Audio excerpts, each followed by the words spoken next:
বিসমিল্লাহির রহমানির রহিম। Welcome to Afroz channel. আজকে চলে আসছি একদম দেশি হাঁস ভোনার রেসিপি নিয়ে। এটা খুবই অসাধারণ হয়। তো এখন চলে আসছি কিচেনে। একটা চুলায় পাতিল বসিয়ে নিয়েছি। খুব ইজি ওয়েতে দেখাবো। এখন এখানে দিয়ে দিচ্ছি 3 টেবিল চামচ পরিমাণ সয়াবিন তেল দিব। খুব বেশি দিব না, কারণ এখানে আমি নারকেলের দুধ ইউজ করব, তো বেশি তেল লাগবে না। এখন এখানে দিয়ে দেব কিছু গরম মশলা। এখানে এলাচ আছে 6-7টা, বড় এলাচ আছে 2টা, দারচিনি আছে 5-6 টুকরা, গোলমরিচ, লবঙ্গ সব আছে, দিয়ে দিলাম তেলের মধ্যে। এই গরম মশলাটা তেলের মধ্যে কিছু সময় নাড়াচাড়া করে নিব। এতে করে গরম মশলা একটা সুন্দর ঘ্রাণ বের হবে। যখন গরম মশলার সুন্দর একটা ঘ্রাণ বের হবে, তখন আমি দিয়ে দিচ্ছি পেঁয়াজ কুচি। এখানে প্রায় 1 কাপ পরিমাণ পেঁয়াজ কুচি দিয়ে দিয়েছি।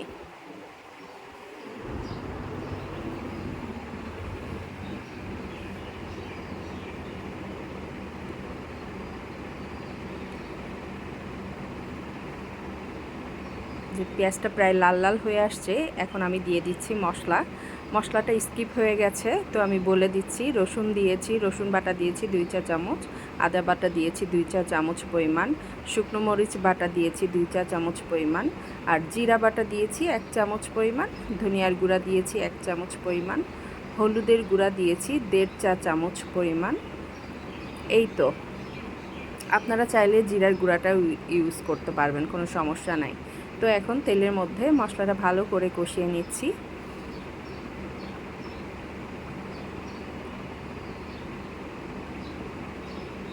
এবার আমি দিয়ে দিয়েছি, কষানো হয়ে গিয়েছিল, এবার আমি দিয়ে দিয়েছি 1 কাপ পরিমাণ নারকেলের দুধ। নারকেলের দুধটা কিভাবে করে নিয়েছি,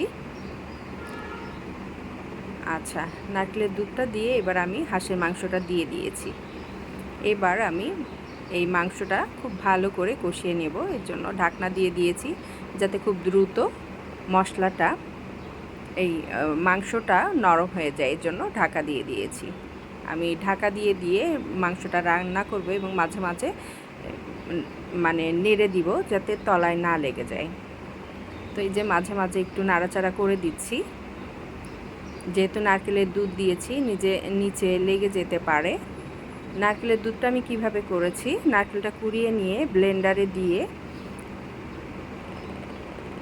ব্লেন্ডারের মধ্যে 1 কাপ গরম পানি দিয়েছি আর 2 কাপ নর্মাল পানি দিয়েছি, দিয়ে এইভাবে ব্লেন্ড করে ছেঁকে নিয়েছি। এইভাবে নারকেল দুধটা করে নিয়েছি।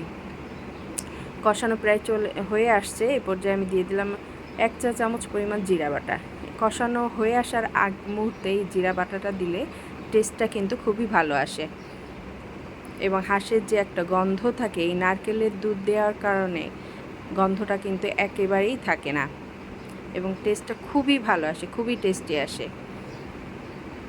আপনারা রান্না করবেন, দেখবেন যে ইনশাল্লাহ খুবই ভালো আসে টেস্টটা।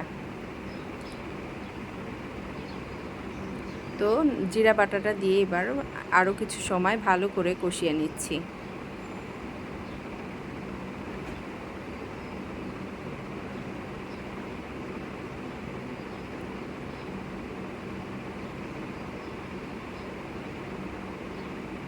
কষানো হয়ে গেছে।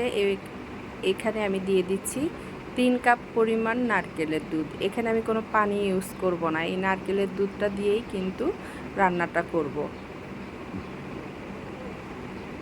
তো বেশ অনেকটা পরিমাণে দিয়ে দিলাম, কারণ মাংসটা শক্ত আছে, এটা নরম হবে, অনেকক্ষণ জাল করতে হবে। আর এদিকে ছোট ছোট আলুগুলো আমি একটু লবণ হলুদ দিয়ে ভেজে নিয়েছি।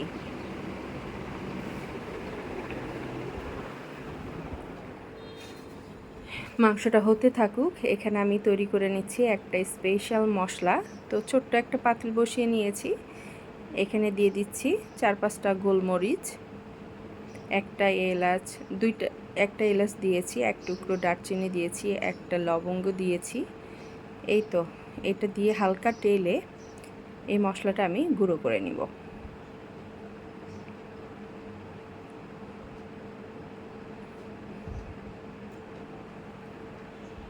খুব হালকা আছে মশলাটা ঢেলে নিচ্ছি।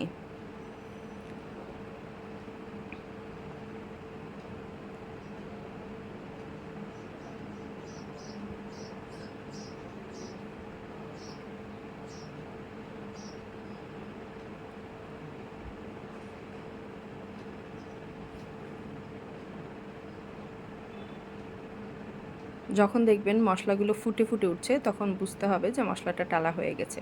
আর মশলাটা টালা হয়ে গেলে একদম শেষ পর্যায়ে আমি দিয়ে দিচ্ছি হাফ চা চামচ জিরা। জিরাটা দিয়ে কিন্তু খুব দ্রুত নামিয়ে নিতে হবে। জিরাটা বেশিক্ষণ টালার প্রয়োজন হয় না, তাহলে পুড়ে যেতে পারে।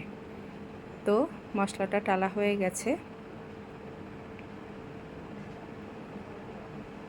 আমি এবার নামিয়ে গুঁড়া করে নিচ্ছি। এরকম একটা হামানদিস্তার মধ্যে দিয়ে হালকা একটু বাড়ি দিলেই কিন্তু খুব সুন্দর মশলাটা গুঁড়ো হয়ে যাবে। এবং আমি এরকম ফ্রেশ মশলা ইউজ করতে খুব ভালোবাসি, মানে এত সুন্দর ফ্লেভার আসে। তো এই যে মশলাটা গুঁড়ো করে নিয়েছি।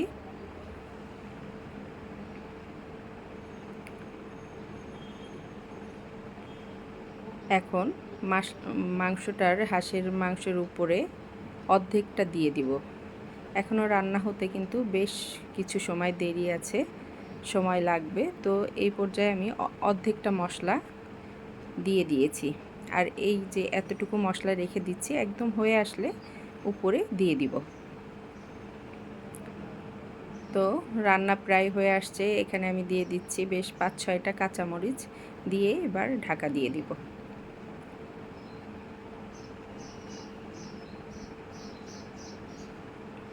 এখন বেশ 5-6 মিনিট এরকম ঢাকা দিয়ে রাখলেই হয়ে যাবে। বেশ রান্নাটা হয়ে গেছে, ঝোল টেনে গেছে। তো আমি এখন উপরে দিয়ে দিচ্ছি সেই অর্ধেকটা গরম মশলা ছিল, সেটা এবার উপরে ছড়িয়ে দিচ্ছি।